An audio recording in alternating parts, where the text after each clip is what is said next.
अब तीसरी परिभाषा है कि कोई व्यक्ति आज कर्म करता है परंतु उस कर्म को भुगतने के लिए यहाँ पे कोई ऐसी व्यवस्था नहीं है या फिर ऐसा कोई माहौल नहीं है, तो वह कर्म संचित कर्म में चला जाता है। 1 जन्म, 2 जन्म, 3 जन्म, 10 जन्म, ऐसे अनेक जन्मों के बाद जब वो वातावरण प्राप्त होता है तब वह फलित, वो जो संचित कर्म था वो फलित होता है।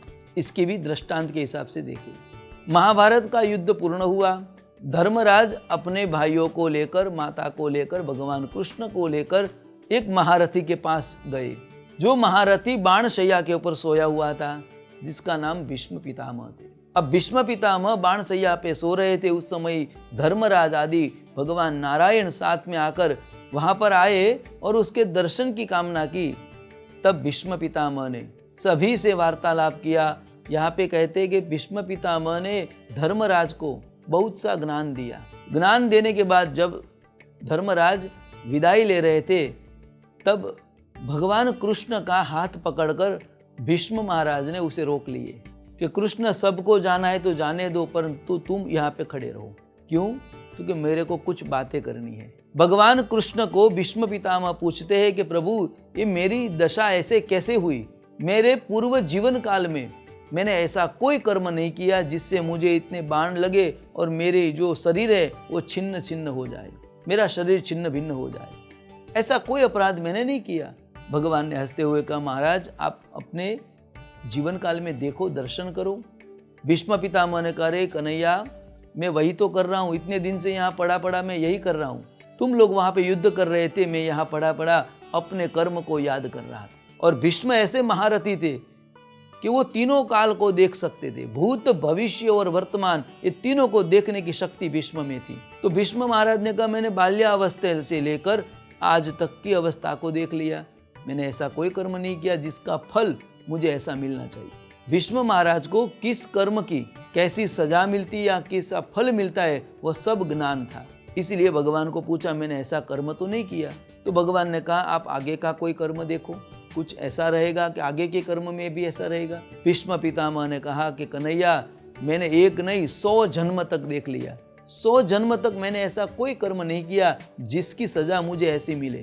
भगवान ने कहा, पितामह आप थोड़ा और आगे जाइए, कुछ संचित कर्म आपके पुराने पड़े हो और वह संचित कर्म आज फलित हुए हो। तब भीष्म पितामह ने आंख बंद करके ध्यान लगाया तो उसे पता चला कि उसका 101वां जन्म था। उस जन्म में वो राजा थे। राजा एक गुरु आश्रम में सत्संग के लिए जा रहे थे और उसमें सब पालकी उठाकर सिपाही आगे चल रहे थे। उस समय में मार्ग में एक सर्प पड़ा था, एक सर्प सोया हुआ था। सिपाहियों ने देखा, महाराज को कहा कि महाराज, यहाँ पे सर्प लेटा है और सर्प को लंघन करके आगे नहीं जा सकता, इसलिए हम क्या करें, विराम ले ले। परंतु उसको सत्संग के लिए देरी हो रही थी, इसलिए राजा ने उसे आज्ञा दी कि उसको उठाकर बाजू में रख दो। अब बाजू में रखने के लिए बोला था, अब सिपाही ने उठाया और बाजू में रख तो दिया, परंतु वहाँ कांटा वाला पेड़ था, वो पेड़ के ऊपर उसने छोड़ दिया। और वो पेड़ के ऊपर जब छोड़ दिया तो वो सर्प को पूरे शरीर में कांटे चुभ गए और कांटे चुभ गए सब अब दीर्घ आयु तक, क्योंकि सर्प जल्दी मरता नहीं है। अब वो बहुत समय तक वहाँ पे वो कांटे के अंदर पड़ा रहा और वो कांटे की वेदना से वो पीड़ित हो रहा, उसका शरीर में से खून निकल रहा है। ऐसी स्थिति बहुत समय तक चली, फिर उसकी मृत्यु हुई। तो ये जो कर्म था उसका फल भले सिपाही ने डाला था, परंतु आज्ञा किसकी थी? राजा की थी। राजा की आज्ञा थी। वो राजा कौन था? भीष्म पितामह ही थे। पूर्व काल में इतने वर्षों तक वो कर्म का फलित नहीं हुआ, क्योंकि उसका पुण्य इतना था कि वो पुण्य के प्रभाव से ये कर्म कभी उसके सामने आया ही नहीं।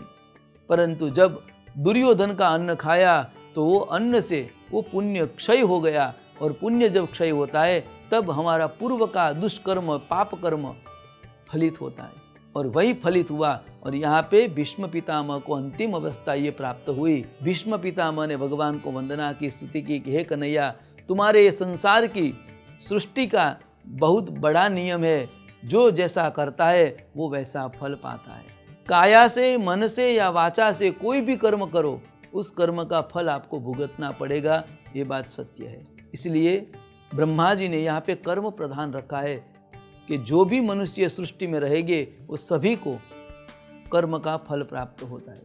फिर चाहे वो भगवान के पिता भी क्यों न हो, भगवान साथ में क्यों न हो। भीष्म पितामह के साथ भगवान थे, दशरथ राजा के पुत्र भगवान थे, फिर भी उसे फल प्राप्त हुआ है।